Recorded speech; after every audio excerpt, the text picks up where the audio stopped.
Los abuelos cuentan que antes todos éramos uno solo. Nos hablábamos, ¿no?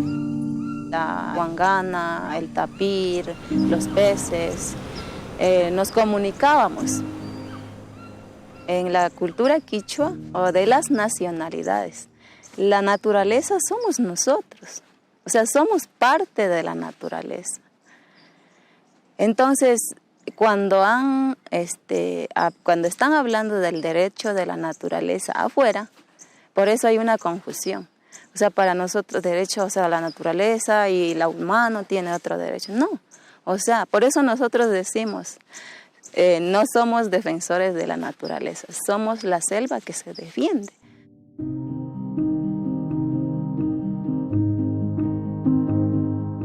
La cultura indígena es una cultura animista. Esto quiere decir, les entiende a los seres que les rodean como seres vivientes. Por ejemplo, una montaña. Hay un espíritu de la montaña. Y cuando hay una erupción es que la montaña está enojada, que ese espíritu está expresándose, expresando su enojo. El río es un ser viviente para los pueblos indígenas. Y hay el espíritu del jaguar, el espíritu de la boa, el espíritu de cada uno de los animales. Y el bienestar de los humanos solo puede entenderse y mantenerse en armonía con todos los espíritus de la naturaleza.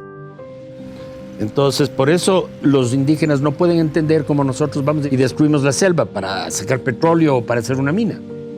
No pueden entender, porque estamos destruyendo los espíritus con los que ellos han vivido durante miles de años. Reactivación económica, desarrollo. Y que ese desarrollo, esa forma de vida que quieren vivir, está destruyendo a la humanidad. No solo a la naturaleza, sino a la humanidad. ¿Por qué? Por lo que repito, porque somos uno solo. Aunque piensen que la naturaleza está aparte, pero somos uno solo. Entonces, por eso afecta a la naturaleza y a nosotros.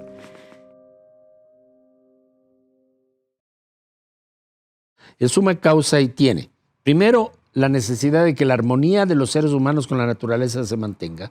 Y segundo, la armonía de una persona con la comunidad. Y la armonía entre distintas comunidades. Entonces está basada en la noción de armonía. No podemos tener bienestar si no es con armonía entre nosotros, a nivel comunitario y con la naturaleza.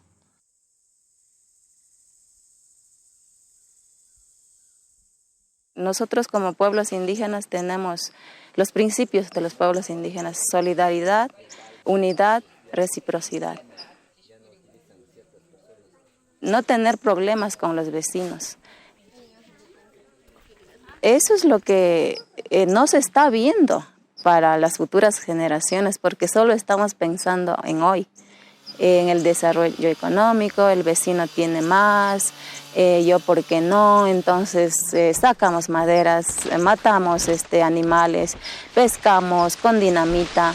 Están pensando solo en economía, en plata, ¿no? Cuando los indígenas hablan de la Pachamama, de la Madre Tierra, no están usando ese concepto como una metáfora. Para ellos es una realidad. La madre tiene siempre derechos, que no necesitan estar escritos. A la madre siempre hay que amarla, siempre hay que cuidarla, siempre hay que respetarla. Entonces, ese es el origen de un gran árbol, diríamos, de esas zonas raíces y el tronco. Pero simultáneamente en el caso ecuatoriano, esos derechos de la naturaleza se fueron construyendo también en un proceso de mestizaje, porque hubo, antes de la Asamblea Constituyente, también grupos que salían a defender la naturaleza, a lo que diríamos ahora la Madre Tierra. Y esos dos elementos configuraron la base fundamental de los derechos de la naturaleza establecidos en la Constitución ecuatoriana. Hay otras entradas, sí, pero en el caso concreto de Ecuador, esos son los orígenes fundamentales.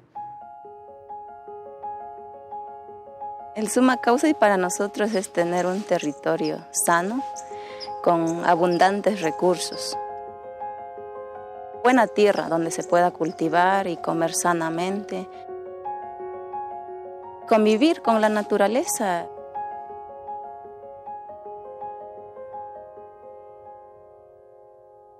El mundo contemporáneo Y el mundo del derecho está yendo hacia el reconocimiento global de los derechos de la naturaleza. Esto me parece que es imparable, así como en la Revolución Francesa se sabía que iban a terminar las monarquías absolutas y que iba a venir un régimen de libertades y de democracias liberales, y eso pasó durante 200 años y sigue siendo imperfecto.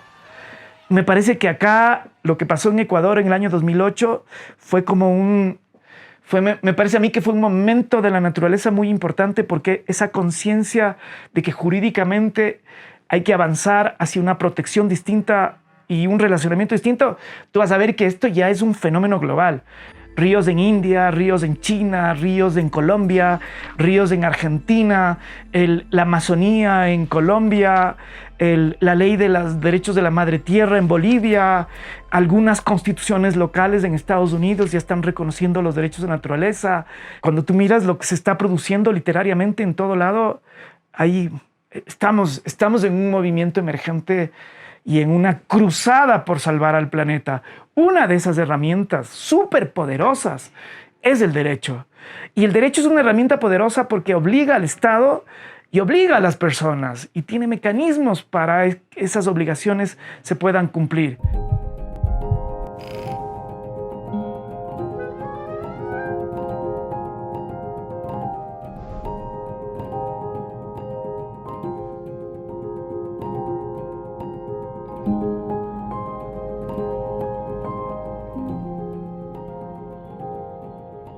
El derecho a un ambiente sano es parte de los derechos humanos y esto es fundamental. Pero los derechos de la naturaleza, que no surgen de los derechos ambientales, vienen de otra vertiente al reconocer a todos los seres vivos como sujetos de derecho, independientemente de su utilidad o no para los seres humanos. No se trata entonces ya de derechos antropocéntricos, son derechos más biocéntricos o, si se quiere, ecocéntricos. Entonces, estos derechos generan otra visión del mundo y permiten cambiar el mundo desde otras perspectivas.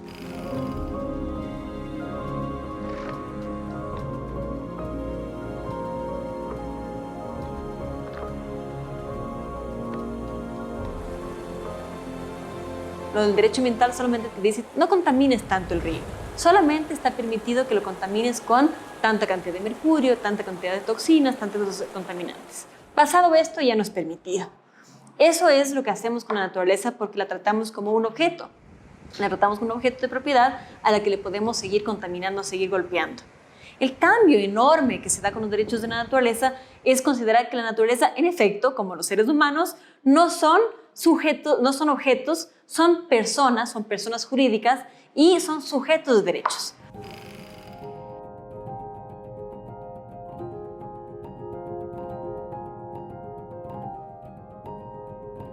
Si los derechos de la naturaleza son reconocidos por la Constitución, están en el punto más alto de la estructura jurídica de un país.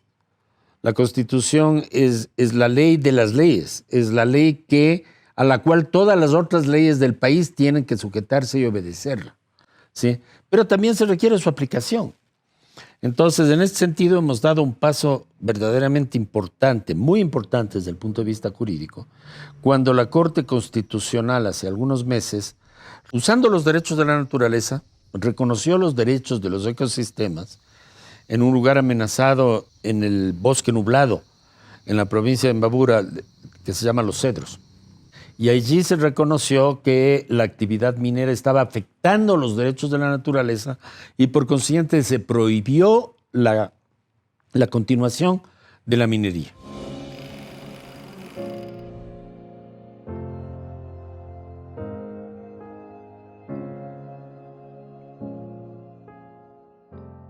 Teníamos un caso en el que el juez pudo escuchar en un día a 70 amicus curiae, de expertos en orquídeas, en monoaraña, en sapos. Era un grupo espectacular, genial, de personas que habían estado en los cedros, que habían estudiado en los cedros, que habían descubierto nuevas especies en los cedros.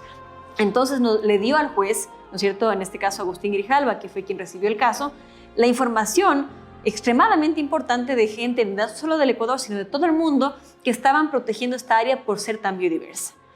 Entonces, el caso de los cedros provee una serie de parámetros en este sentido para, en casos similares, ¿no es cierto?, dar cuenta de esta alta biodiversidad y tomar las decisiones que preserven los derechos de la naturaleza. Pero en ese proceso es realmente esencial la labor de la comunidad científica, ¿no?, para justamente con evidencia empírica demostrar la existencia de esa riqueza biológica en áreas como los cedros, de manera que los jueces puedan realmente proteger los derechos de la naturaleza en esos casos. Eso realmente es urgente y es vital.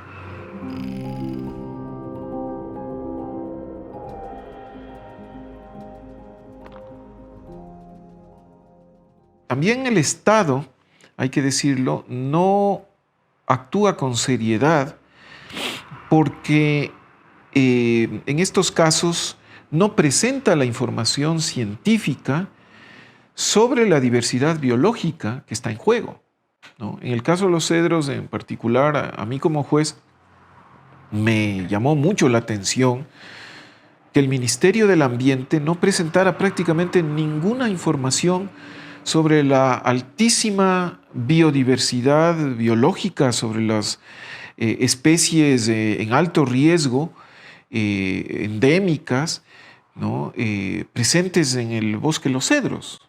El Ministerio del Ambiente, sus representantes no dijeron nada sobre el asunto, ¿no?, en la audiencia ni por escrito. Entonces esto era desconcertante porque ciertamente este es un dato fundamental en el análisis constitucional que debía realizarse allí.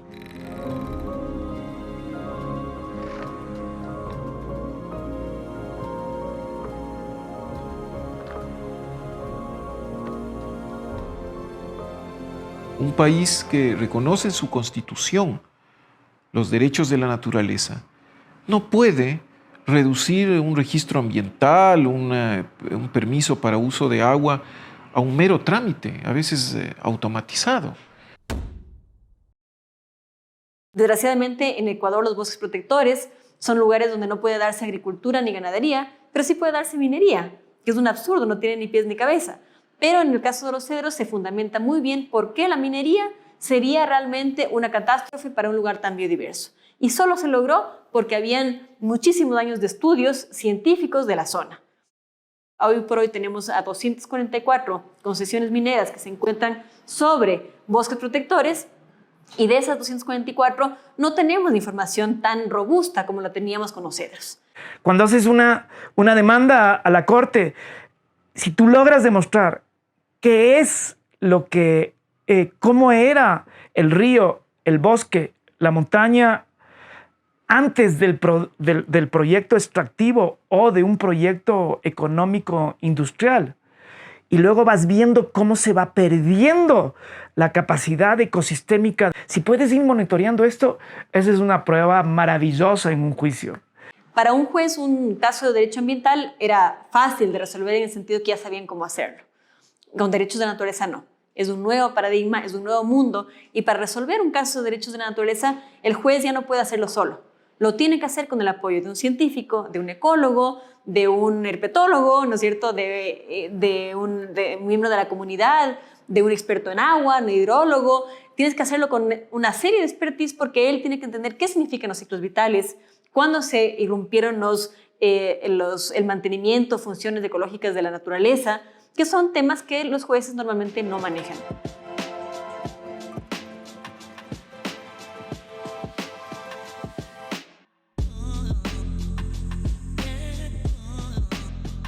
Este proyecto de defensa de la naturaleza liderado por Ecoforensics tiene muchos componentes, ¿no? Somos un equipo multidisciplinario, tenemos abogados, tenemos artistas, tenemos los biólogos, los expertos en ciertas áreas de biodiversidad, de mapeo, pero realmente un caso legal se va a basar en primer lugar en los datos que se tomen en campo.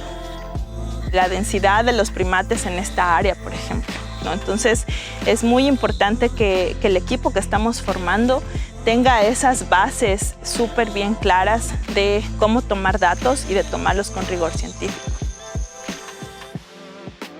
Este taller está basado en un análisis que se hizo de todos los datos científicos que fueron utilizados en los casos para la defensa de la naturaleza. Entonces, desde ahí diseñamos este currículum. Los participantes que vienen a este taller vienen de diferentes reservas y áreas protegidas comunitarias, todas las regiones o casi todas las regiones del Ecuador. En estos días hemos aprendido a realizar un plan de muestreo. Hicimos varias tomas de muestra a lo largo del río y medimos parámetros de pH, temperatura, oxígeno disuelto.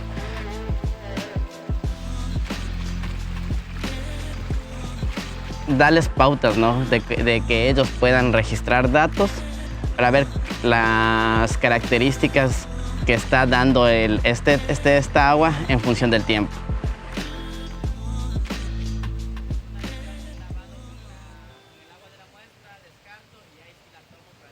La idea es como involucrar a los paraecólogos que sean parte de todo el método científico, ¿no? Desde la pregunta hasta la hipótesis, hasta el diseño de la metodología. Y dentro del diseño de la metodología es importante que ellos estén conscientes de qué tan importante es tomar bien los datos.